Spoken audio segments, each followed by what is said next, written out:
You know, it really does take balls to put your credit card on the line, your life on the line. What do you attribute that to? I think I have an advantage now that I meet a lot of successful people and their kids. I look at them sometimes and I'm like, you don't know what it was like not being able to eat meat because we didn't make over $50 that day. My dad came home with $20 instead of the expected $50. So now I think to myself, it's the worst that happens. I've already been there. So today, man, I'm not scared to put it all on the line all the time. We're in Houston right now, walking our new 56-unit crazy property here.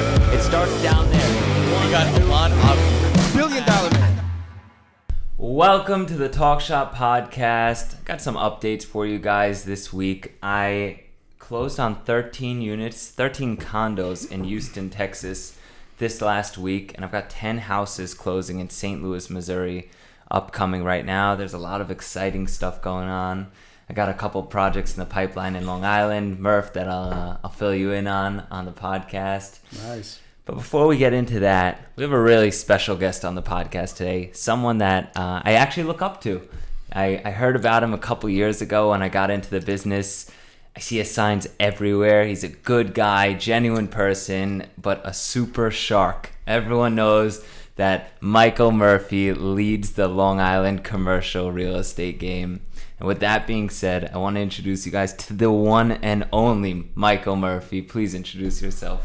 Allon, thank you. How much do I owe you for that, by the way? I'll take a discount on commission on the next deal. A good deal. That's all I want. Listen, I am honored to be here with you. I thank you for inviting me on the podcast.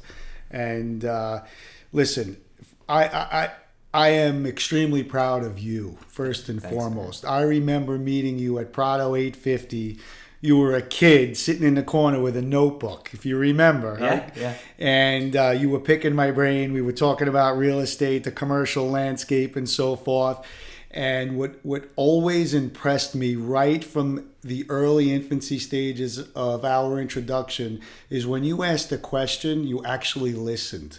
And you absorbed, and you asked another question, and so I admire, you, where you've came from and where you are today. So listen, I'm honored to be here with you, like-minded people is always who I like to surround myself with. So thanks. Good man. How much do I owe you for that? That was really nice, man. Seriously, especially coming from you because you're reputable. You know, everyone knows you here. Everywhere I go, I see your signs. It's like you're a machine. You know, you've become a serious machine. And I didn't know you were the president of Douglas Elliman's commercial division, correct? Yes. Is that all of Long Island and New York? Yes, Long Island, New York. So I am a proud member of the award-winning Douglas Elliman Commercial team in New York. And I don't think we're done here. I envision us in our other strategic markets of California, Florida, Texas, and we're going to continue to grow that commercial footprint. How long have you been with Douglas Salmon? You really want, you could tell by these wrinkles. Now look at the grays and the wrinkles. 50 years old, you're a boy. So 20 years. Wow. I have been with Douglas Elliman Commercial 20 years. Yeah. I don't know if I ever told you, but one of the first guys that I met with when I got into real estate that helped me, like he guided me, introduced me to a lot of people, and he's the reason I have a lot of great connections today, is Michael Schvo. Yeah, sure. Did I tell you about that? Yeah, you did actually. Yeah. Yeah, he was a big dog at Elliman once. He's a very, very successable developer now. He was a big dog and certainly has evolved, and now he's a big-time developer nationwide. Yeah, he's awesome. He after our meetings, he went from the build and sell over to the build and hold and just buy existing model, but big stuff. Yeah. Next I'm sure level. You've learned from him. Yeah. That's great. Yeah, he's had a crazy story too. I gotta get that guy on the podcast, by the way, Damien. I'm forgetting to invite people. Too much goes on every day, you know? So before we started the podcast, I asked you if you worked out every day. You look like a beast. I am, I thank you. I got a girdle on, so it keeps everything. It keeps everything in. But what'd you do? Like you're an athlete? Well, listen. My wife calls me Al Bundy. Now I'm old, but I like to live on my old football and athletic days. But you're a football guy. You know what, Allon? I'm like a creature of habit. I follow a pretty regimented schedule. I stick to my routine. I wake up in the morning, simple gratitude, mindfulness. I reflect on those people that I'm grateful for, those things that I'm grateful for, a simple prayer and a workout every day. Even if that workout is walking or lifting or a half hour or whatever, it's just for my mind. And so if I start my day off with that basic discipline and that mindset, everything else will fall into place. Cool. But so now I enjoy watching my kids through the sports and everything else. What do they do? So my son is a lacrosse player. He's 16. He's in 10th grade. And Nice. my beautiful daughter is on the cheer team and dance and cheer and tumble and everything else. So it's 2 kids? 2 kids. 2 kids, successful husband, beautiful wife. Sounds like the American Beautiful dream. wife. Yeah, no, listen, I am very, very blessed, and nothing is more important to me than that family time. Yeah. That keeps me grounded, and that time I love. It seems like that becomes more of a trend. Like as you become more successful, you get away from, working morning to night 24/7 and having nothing else in mind, and more into like what's important, my family, the people that will be with me forever. Is that right? Absolutely. Listen, I have always said work hard, play hard. You have to have balance, and my balance may not be much playing anymore, but my balance is really, I enjoy the simplicities of life. To come home, have dinner with my wife, my kids, watch a basic show, go to a sporting event with the kids. Just that balance gives me, the drive and motivation to get up and do what I want to do every day, from a business and work standpoint. So yeah, it's good. I love that. I enjoy it. I love that. Murph, why don't you have your own firm? I was thinking about this on your way here. I'm like, this guy's a beast. Everyone knows that. I feel like, especially in commercial, other than it being ego driven, and I don't think you really have that big of an ego. You've never come across like that with me, but it's like, isn't it so much easier to just have your own firm and craft your own, enterprise? Explain that to me a little bit. So it's a great question, and a few people have asked me that over the years, and ironically and off the record, Allon, a few of my clients have said, "Hey, Mike, I want to back you, open your own firm and open, Murphy Commercial Real Estate and so forth." And wait, that could stay on the record, right? yeah, because we are directly on the record right now. but look, I could honestly say that I love the company that I'm with, Douglas Elliman. To me, we are the most sought after real estate company in the world. Our brain power and thought leadership is unrivaled. Our reach is unparalleled. And to me, Allon, we are the Ivy League of real estate. We are the gold standard of real estate. So, and I love the people. I've learned a great deal over my career, from hierarchy at Douglas Elliman, from leadership, from ownership. President, Howard Lauber, Yeah. has really influenced my life greatly. So, I'm happy where I am. I love what we created. I love the culture that I was deeply involved with in creating from a commercial standpoint.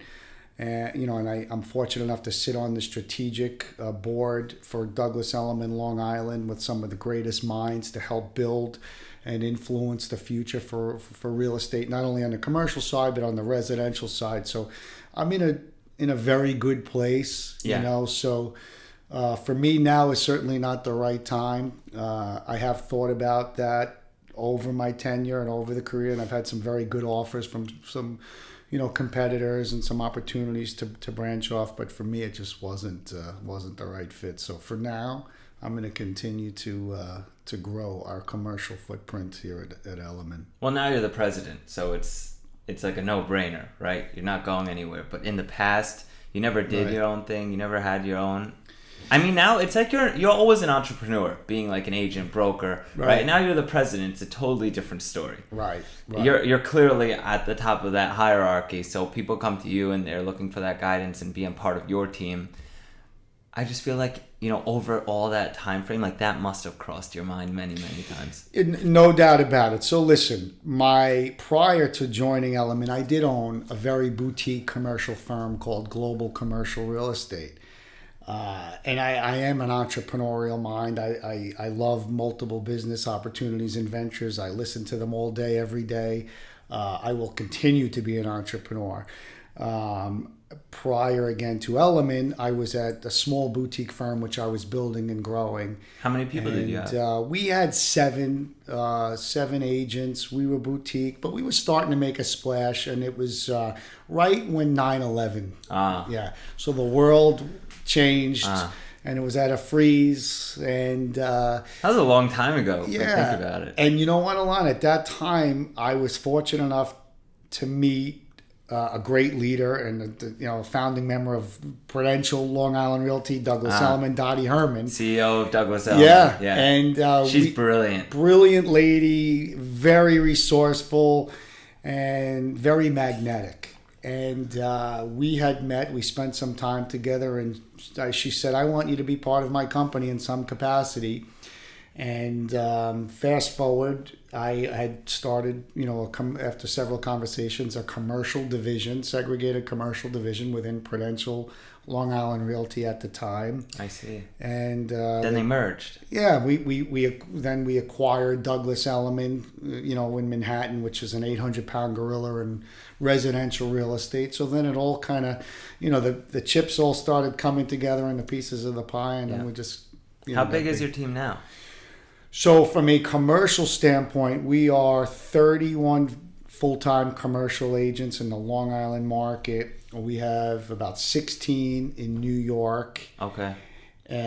Strictly commercial real estate. Yeah. And then I have, a coordinator program where I have identified business-savvy, resourceful agents in our strategically located residential markets that I will get groomed to be a liaison, basically somebody that can funnel commercial business leads, up calls, to make an ancillary income. Yep. Not to necessarily take them away, Allon, from doing residential real estate, but just to really be an eyes and ears in their marketplace. Well, we did a deal like that. Exactly right. Right? A couple months ago. Exactly right. So if you look at, Elliman, we are not, a company like a CB or a Newmark or a JLL that chases the Fortune 1 and 500 companies in the world. We are a very big middle market broker. We're Merrick Road, we're Montauk Highway, we're Sunrise Highway. We're very big in that middle market. So hence when you drive the markets that you're very familiar with, the neighborhood markets, you'll see Douglas Elliman Commercial, Douglas Elliman Commercial. So we've become basically like an octopus. So I utilize good business savvy agents to just simply be a resourceful referral network to that commercial division. And it's worked tremendously for us. Does being in Douglas Elliman and that middle market help you with the municipalities? Because I see you working a lot more with like Town of Islip, Freeport, all these different municipalities and villages. Does that help? Absolutely, it helps. But it also helps, and I say this to new agents, when you get started, it's critical for you to meet local politicians, local attorneys, local financial planners, anybody that is an ancillary that can directly affect and help build your real estate business. It's critical for you to meet them. So early on in my career, I made it a point to go out and just have a cup of coffee or a lunch with a town official and meet somebody and say, listen, I'm in the real estate business. If I could ever be of assistance to help you.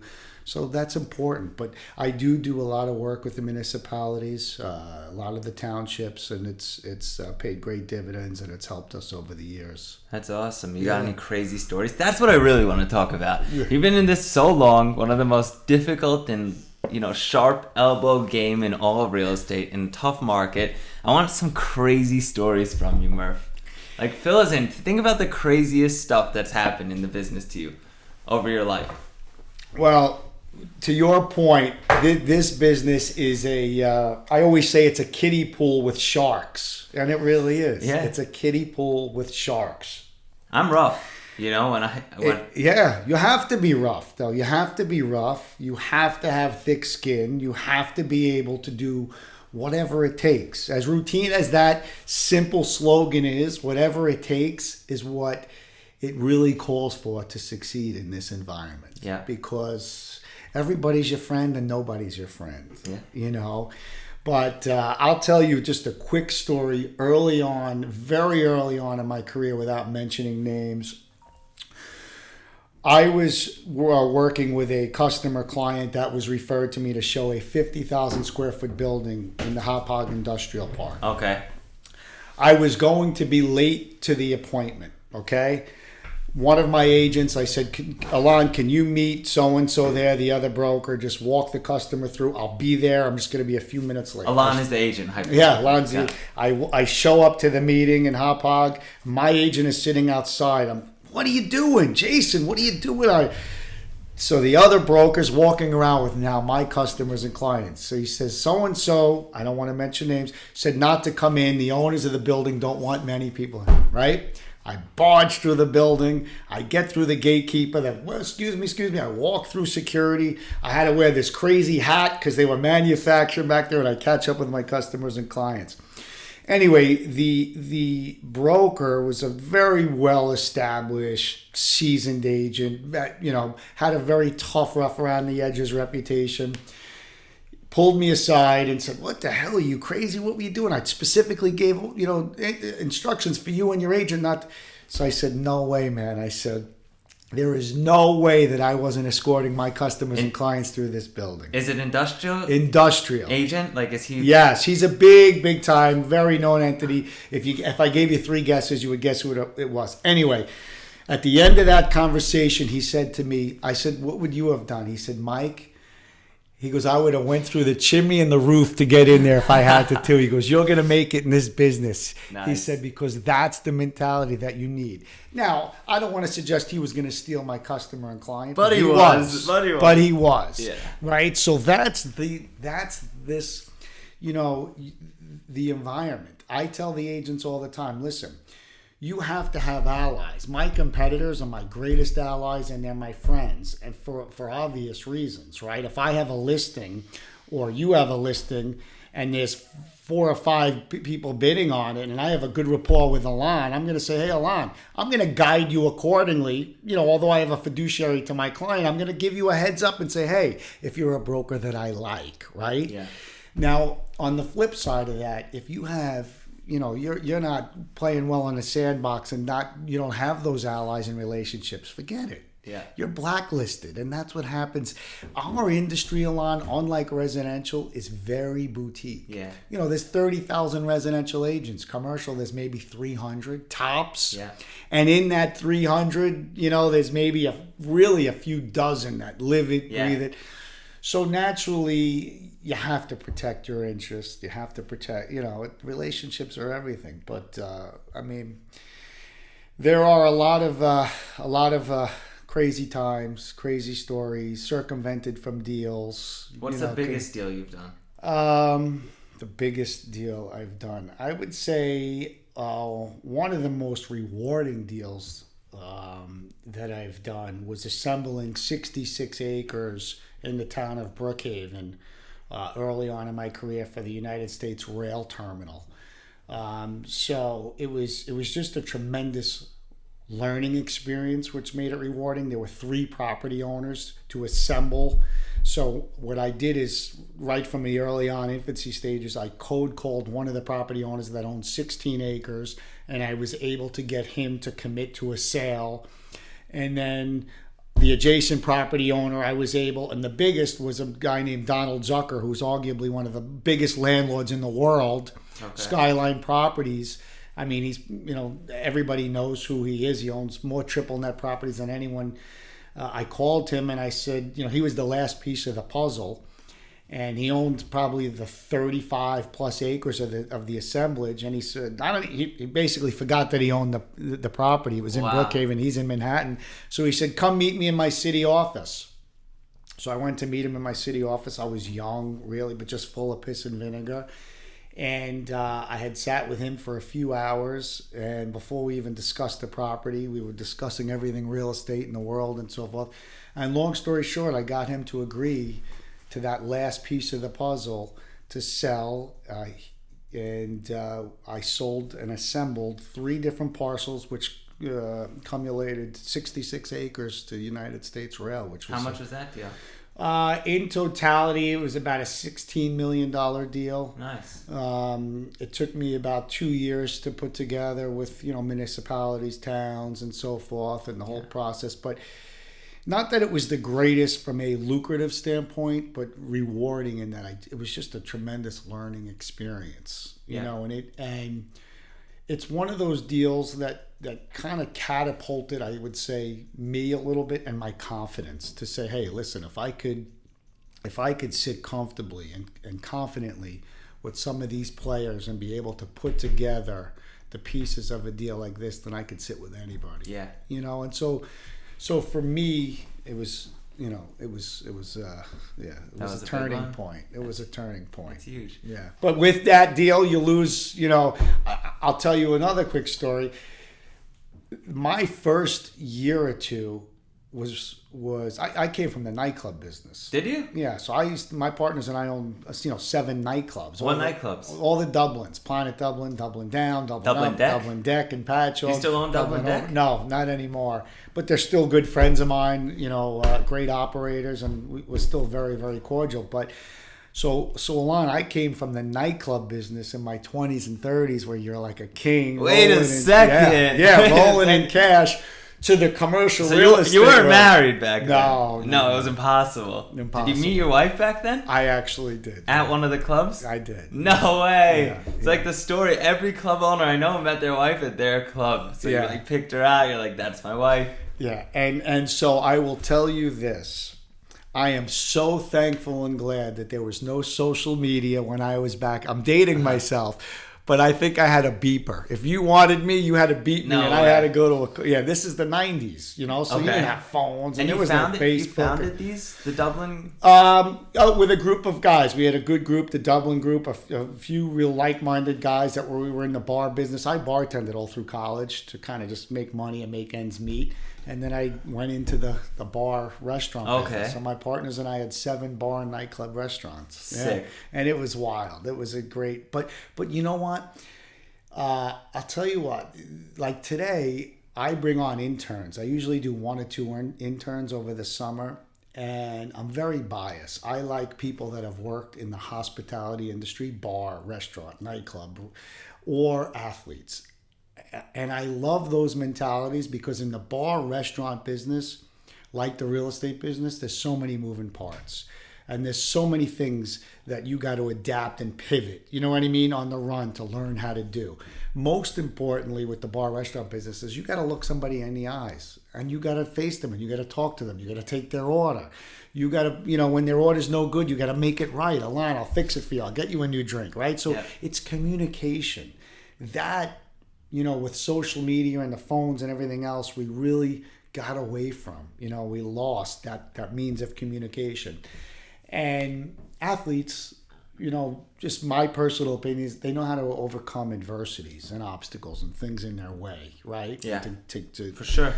So, but great early on learning experiences. So anyway, the point is I got into the real estate business, which was the most humbling startup of my life. I probably almost quit, half a dozen times in the first 2 years. And that was the time, Allon, when you remember the mortgage boom. You were young. Yeah, I do not remember the mortgage boom, but I've heard about it. It's amazing. But my friends were like 20 years old driving Ferraris and fancy cars. I mean, in the mortgage business, and I think I made $8,000 in my first year in commercial real estate. My friends are making hundreds of thousands, and I'm like, man, what am I doing? And so there were some of those critical moments where I actually almost shifted gears and went into the mortgage business. Wow. And it's a good thing you didn't. Well, it's a real good thing I didn't. I stayed, but there was many points where I would say, what am I doing? Maybe I should go into the mortgage business. But we got over that hurdle, and I'm thankful that I didn't. But I want to give a quick plug. One of your guys, Mike Gronenthal. yeah. I love that kid, man. He's a serious kid. He's going to be a big dog one day, right? So yeah, and I'm glad you said that. Michael is definitely on his way to being a big dog, and he's already making a big splash in the commercial world. And I am extremely proud because I could tell you Michael came to me green, Yeah. completely green, brand spanking new. Then you went over to the Hildreth guys, Yeah. and then Yeah. I remember when he left them, Yeah. and he's like, I'm figuring things out. I was like, if things don't work out, my door's always open. He's like, I think I'm gonna go work with Murph again. It was a great environment. I was like, dude, that's the place. Like you're going to be a beast. Yeah. But mind you, he did bring me a deal with another one of your guys, and Yeah. I'm not happy about it at all. But that's something we'll talk about after the podcast. Yeah, no, of course. You know which deal I'm talking No, about? I don't, but we'll certainly... The industrial portfolio in Farmingdale, yeah. the 40,000. Yeah. We'll talk about that later. Yeah. No, we'll talk about it. But Michael is one of those guys. When you meet somebody and you just know, you say this guy's gonna make it. He's got. I mean, you in this business, that those intangible traits and characteristics that somebody has. And when I first met Michael, I knew he was going to find a way to make it. And he does things his own way, which is great. And he's got, an amazing work ethic. And again, to Michael's point, he's a sponge. He listens. And when Michael was just gaining great success prior to him leaving me, and it was, I guess, bittersweet in that he was offered that opportunity. Yeah. So I was upset, obviously, to lose somebody like him, but grateful and recognize that, we took this guy from zero to now he's, very, very sought after agent. Yeah. And I also told him only because of wisdom and experience exactly what the playing field was going to look like moving forward. Yeah. And he left me on really good terms. And when he came back, it was the greatest thing ever. He's young. He's like 24. Yeah. No. Is he the youngest guy on your team? He is one of the youngest. Yeah, one of the youngest. But that guy is sky's the limit. There's a few people on your team that they aggressively come after me all the time to do deals together, and I love that. I'm like, it's the same office, and they're all like hound dogs. They just want to make things happen. There's this girl, Sue Lee. Yeah. She hounds me all the time. She's like, I'm part of the community. This community, I have deals. You've never seen deals like this. I'm like, you work with Murph. I know you guys get deals. Good. Yeah. You know what, Allon? I'm so happy to hear that they're that they're in tune to what's going on and they're on top of you and doing their thing. So that's great to hear. The beauty of real estate, residential, commercial, is there's no playbook. There's no right way to do things, wrong way. And I tell all agents is, listen, the best way to get started is you go out with myself, you go out with 5 other agents, you learn and take a little bit from each agent, and you make it yours. You make it Allon's. You know what I mean? You make it your style. That's the beauty of this business. And so we have a very diversified group. Yeah, Besman too. Yeah. We have such a good, diverse group of people. And, I have ages from 22 years old to up to 70 years old. Wow. And such a diverse mix. But we all learn from each other, which is great. Everybody has their strengths and their niches and so forth. And so... But, we're a very tight-knit group. If you ever see them out in the community, there's, 7 of us. We go to lunch, there's 5 of us. Yeah, so I saw 5 at Top Golf the other day. Yeah? Oh, yeah? Good. Yeah, they're good. Just like you said. Yeah. But I want to hear another story. Give me something interesting. Something nuts. Wait, the one on Sunrise Highway? Yeah. The one with car Atlantic? dealership, yeah. I went there with you, if you remember. Yeah. That was a couple years ago. It was. What happened? Don't want to get deeply involved with the details, but I represented the deal, spent a lot of capital in marketing. I remember. Deal. My son was a billboard on the building. I did the old bank. Building. Yeah. I mean, it's landmark building. Created a lot of activity exposure at the brought offers forth, and Freeport just did not do the right thing. I don't want to get into the details, but They Now- didn't do the right thing, or that vibe? The village. Okay. The village. Wow. Yeah, did not do the right thing. That was a big commission. very big. How many points was on that? That was a couple $100,000 commission minimum. Wow. That hurts. So when you lose those deals, they really, really do hurt. And then, by the way, it's not only you lose those deals, you spend a lot of money and time and effort and resources to market those deals properly. So,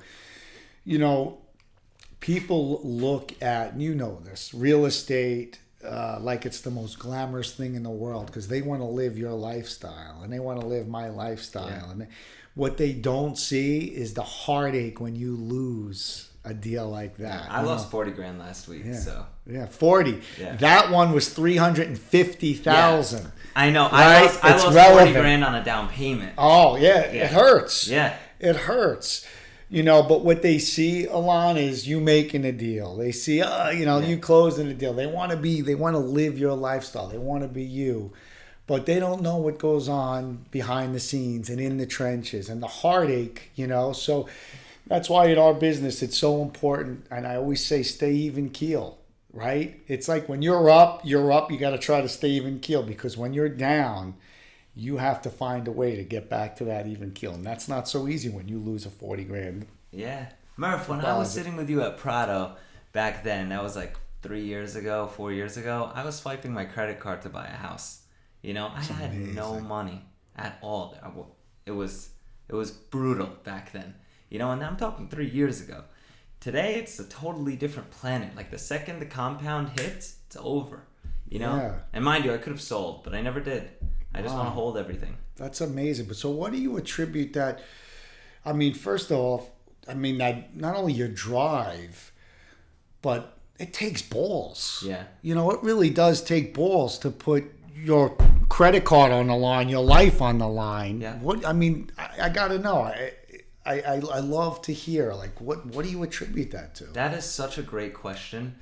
And I think I have an advantage now that I meet a lot of successful people and their kids. I look at them sometimes and I'm like, you don't know, what it was like not being able to eat meat because we didn't make over $50 that day. My dad came home with $20 instead of the expected $50. So you don't know what that was like. We lived in an attic, 5 of us. We had rice. Or we would have to steal food from McDonald's, a fish fillet, because we still wanted to keep kosher. Wow. I'm like, so I've been there. I felt that, and I embrace it. So now I think to myself, it's the worst that happens. I've already been there. Right. I'll live through it again. So today, man, I'm not scared to put it all on the line all the time. All the time. That is amazing. Yeah. I love that story, Allon. I love to hear that. Thanks, that is man. amazing. Yeah, and although it's never going to be like that again, because I've learned how to live financially, intelligently. Like I live financially well. I'm a humble guy. I do everything humbly, and I love numbers. I got the business down. So I'll never be there again. We bought my parents' home, all cash, so there's no debt on it. There's never going to be debt on it because I don't want to ever put ourselves in that predicament if I lose it all. But I understand that it's part of life. I also don't do blankets, blanket mortgages. Everything's its own independent entity, its own independent debt. I also don't sell anything because when 2008 happened and my parents had their furniture stores, my parents at one point had 5 stores. Mm-hmm. They had 3 houses, 5 stores. They lost all their stores except for one. They had to get rid of everything, and they almost went back to where we were at before that. The only thing that carried us through that recession was those 3 houses, the rent. And mind you, my parents weren't, financially literate. They didn't go to college for this or learn how finance works. So the debt on those properties was at 12%. The rent barely covered the debt service, but that $1,000, per house on 3 houses, that carried us. One store, my parents made a modest living, and we were humble our whole lives. We counted our pennies. And then when I got into the business, when I got into furniture, things started to change. But then when I got out of furniture, I transitioned into real estate. And mind you, I'm young, so everyone looks at me and they're like, "What do you mean?" Right. I started when I was 12. Unbelievable. So when I transitioned into real estate at 21, I wasn't scared. Like, I don't even feel that, that it doesn't even pass through my mind. I'm like, what's the worst that happens? I go backwards. I have so much real estate now. Mind you, not so much when speaking to the people we talk to every day, but I've got 50 million in rentals. I've got another 30 mil coming up in the next 3-4 months. I'm closing on 16 million this month, and I'm keeping everything underwrites as a rental. I don't sell, and that's it. Like, the rents, I mean, life's good now. What an amazing success story. And you were hungry. Yeah, I'm still hungry. And every day you're hungry. Yeah. But who taught you? I'm flipping the script now. I'm interviewing because Allon, I'm really intrigued. You're young. You have come from nothing. You taught yourself. I mean, how did you learn the business? Like, obviously you're passionate about real estate, but where did you learn the business from? Who taught you the business? I mean, where does it come from? Well, if I asked you the same question, you'd give me the same answer, like trial and error, baby. Right, You just did it. You learned, you lost whatever, 25, 30,000 on that deal in Freeport. You learned your lesson, You'll do it again. Yeah. Because the payday's $350, Right. Trial and error, but that's part of the game. So, like, when I started, I had illegal rentals. I learned my lesson real quick. That's not the direction I want to go into scale. Right. New York's getting rough, so I watched what people were doing in Texas and Florida, and I decided to identify a submarket in Houston. In 2 weeks, I closed on 138 units in Houston. Wow. So I bought 13 this week, and I just learn from other people's mistakes, learn from other people's successes and my own. When you hybrid that together and ask questions and learn like a sponge, like you said, you just grow from there, You grow from there. When it costs you money, you figure shit out. Exactly. Period. And I tell you, the owner of my company said to me many years back, and it resonates, it's okay to make a mistake, but it's not okay to make the same mistake twice. That's so true. Right? Yeah. And it really it sits with you, but that's a great story. And even that Freeport building you were talking about, that wasn't a mistake on your part. That was a cost of doing business, because you'll do it again and again and again, and 9 out of 10 times they're not going to screw you over, right? Right. Exactly right. I mean, look, again, I get back to this is really a kiddie pool with sharks. It's a crazy one. And when it comes to money, everybody wants to save a buck. Nobody wants to pay a commission. Yeah. And nobody's your friend. Well, I pay them all the time. No, I know that. But know? so I am very anal with dotting my I's, crossing my T's for my agents, for myself, because I know honest people sign agreements first and foremost. But I have 84 forms, commercial forms, to protect my agent's interests, whether it's confidentiality agreements, brokerage agreements, and it's so important. And no matter how much you protect yourself and your agents, your interests, people are going to screw you. They're going to always. Screw you. I tell everyone, this piece of paper that we're signing right now is worth what it's written on. This is garbage, mind you. My partners, I have financial partners. They fund a lot of what I do. We don't even have operating agreements on half the stuff we do anymore. They just trust me blindly, because they know I'm not going anywhere. Right. They meet the people. They see what's going on. I have a real office. I have 14 guys in-house, guys and girls. Wow. In-house, between analysts, deal sourcing, asset management, property management, and marketing. Right. And then I have another 9 in the field. So I'm up to 23 people on my payroll right now. Wow. That's great. Yeah, and I reinvest every penny, man. Every month I'm left with zero. That's how I run my business, to scale fast. Because if I didn't, I'd scale like a normal person. Right. And I don't want to scale normally. Right. So everything, it grows fast, and people see that. They meet me. So I ran a challenge, $100,000 commission if somebody brings me over 10 units in Long Island. Somebody did.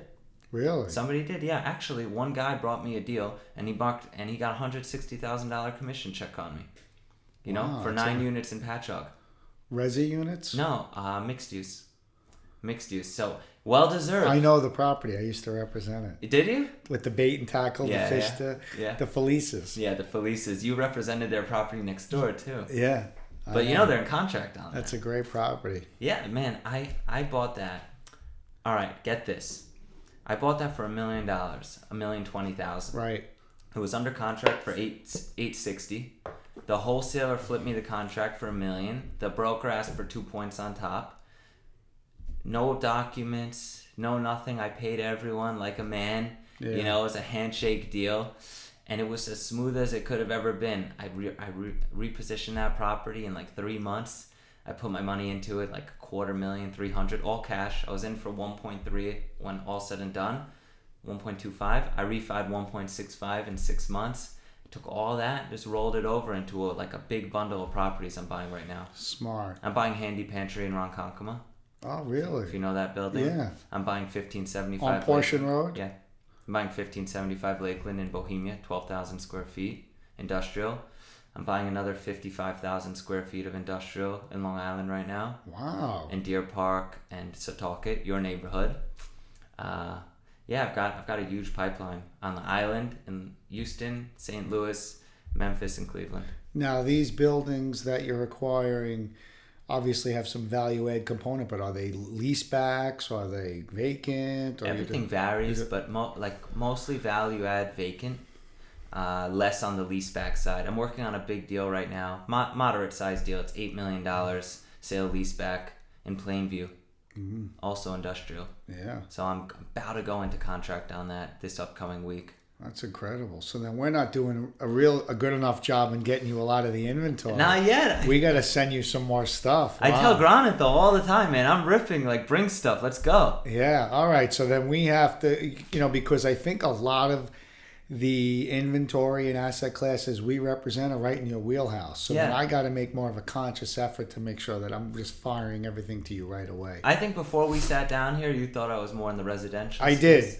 Yeah. No. So I'm happy to learn that you've jumped deeper into the commercial sector, because originally you were doing a lot of residential stuff, and you were doing stuff with Bay Avenue and taking some of your tenants. So, but just like we spoke about, remember, you gotta know where you're at, right? So I've identified. I think that I've got a pretty clear idea of where the market's going. Bank debt is much cheaper than conventional and residential debt right now. Residential debt's only going up. Bank debt is staying stable. I think that a shift to commercial is much more, strategic than staying in the residential space. Mind you, I'm still in the residential space, but I don't want to deal with little things anymore. Right. It gets boring.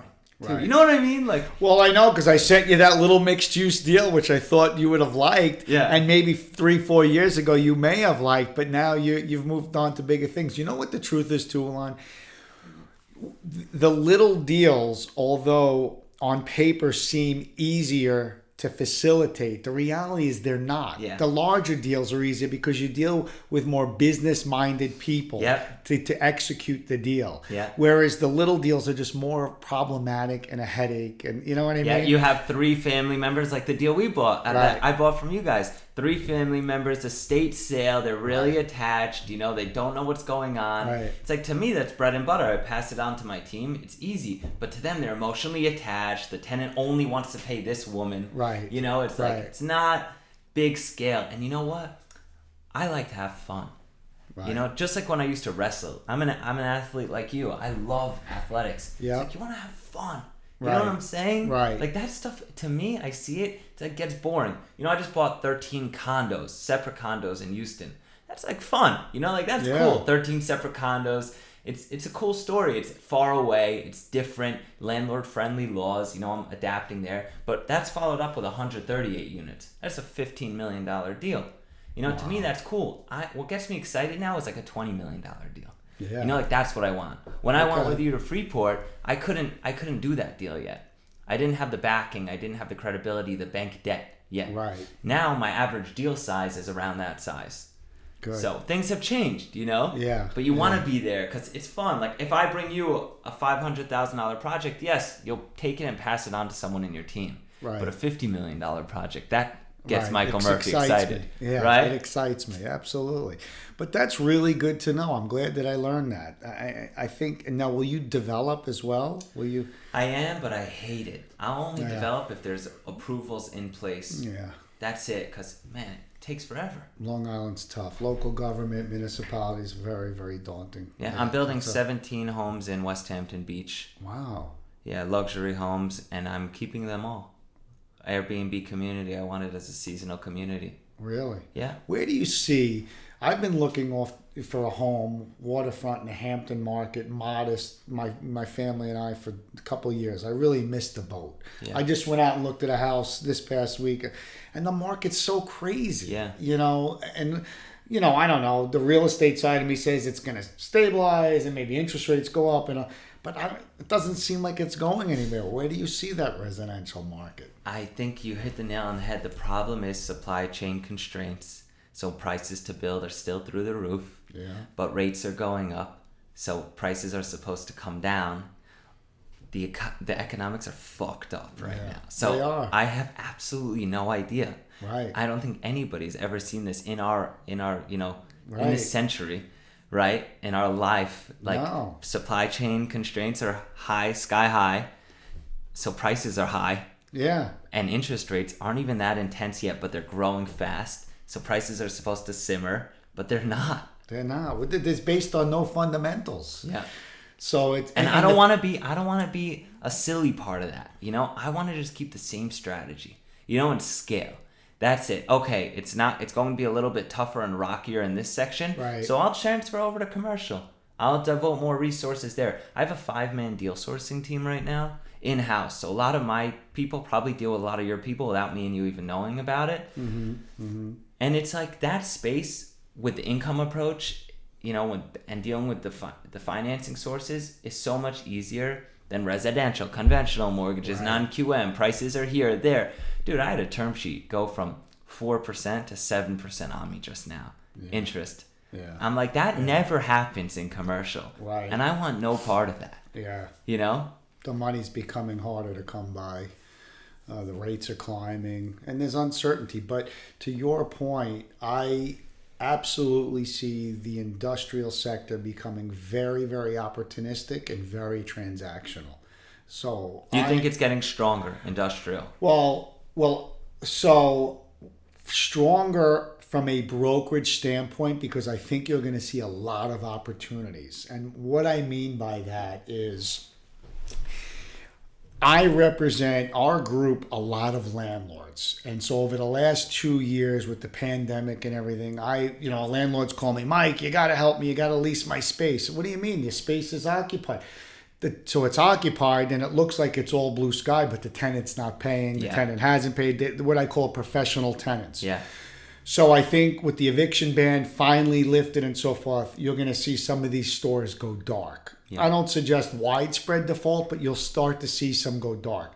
And with that, Allon, I've noticed a lot of landlords, this pandemic has fast-tracked a lot of decision-making for a lot of property owners on Long Island. A lot of people are saying, you know what, I want to sell. I'm moving to Texas. I'm moving to Florida. I plan to move when my kids graduated in 2030, but I want out. So from a brokerage real estate transactional standpoint, I think it's a very exciting time for you and for us. Yeah. I'm already seeing the opportunities.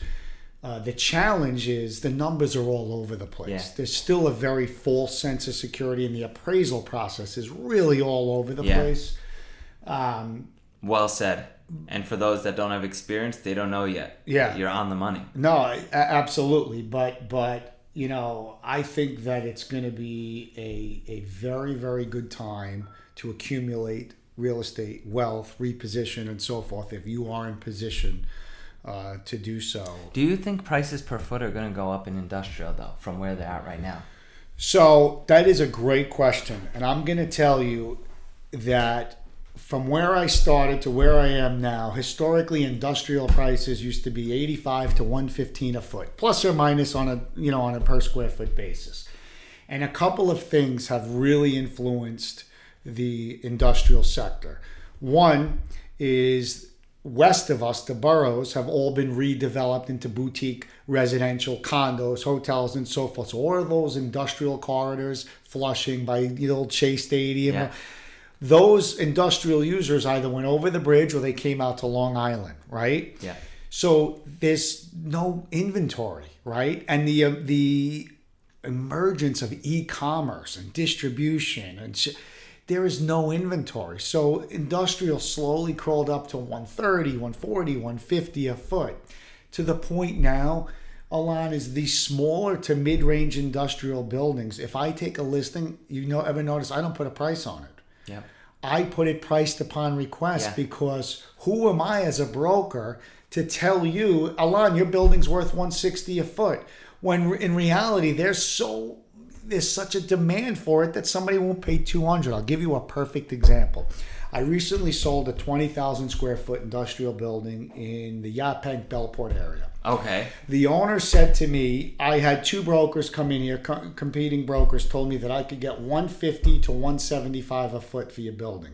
My response was, you absolutely can. However, I would be doing you a major disservice if I take your listing at $175 a foot, knowing that if I do my job and create exposure and activity and aggressively and proactively target all the industrial users, that I may be able to sell it for $200 a foot. Do you want to take that chance? Do you want to leave money on the table?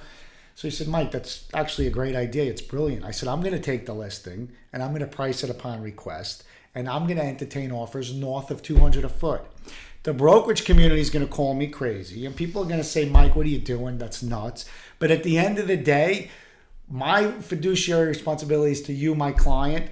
At very least, I'm going to put you in a position where I'm hedging your position. You're going to entertain good offers. Fast forward, I sold it for $205 a foot. Incredible. In Bellport, Incredible. Yaphank. Yeah. The brokers told me I was crazy, and now... And that's not as desirable as Farmingdale. No, Yeah, not nice close. building, gorgeous building. But listen, there's no 20s on the market. So it gets back to knowing your playing field. I knew my playing field. I knew what I was up against. I knew there was no inventory, right? Yeah.